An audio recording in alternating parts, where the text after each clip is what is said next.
গালিব স্ট্রিটের ফেমাস পেট মার্কেটের কথা অনেকেই হয়তো জানো, কিন্তু আমি ফার্স্ট টাইম গেলাম। কলকাতায় যে এত বড় একটা পেটস এবং প্লান্টসের মার্কেট আছে সেটা না গেলে বিশ্বাসই হতো না।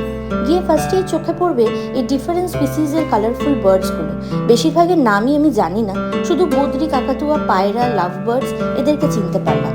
এরপর হঠাৎ দেখতে পেলাম এই কিউট কিউট পাপ্পিসগুলোকে। ডিফারেন্ট ভ্যারাইটিস অফ পাপ্পিস এখানে ছিল, সেভাবে কিছু কভার করা যাচ্ছিল না, প্রচুর ভিড় ছিল।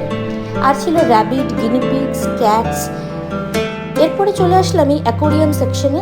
এখানে ডিফারেন্ট ভ্যারাইটিস অফ অ্যাকোরিয়ামের ফিশ, ডেকোরেটিভ আইটেমস এবং ফুডস তোমরা এখানে পেয়ে যাবে। আমরাও একটা অ্যাকোরিয়াম কিনেছি, যেটা আমাদের অনেক দিনের ইচ্ছা ছিল। নেক্সট চলে আসলাম প্লান্ট সেকশনে। এখানে প্রচুর ফুলের গাছ, ফলের গাছ এবং পাতাবাহার গাছ তোমরা পেয়ে যাবে। কোনটা ছেড়ে কোনটা দেখবো সত্যিই বুঝতে পারছিলাম না।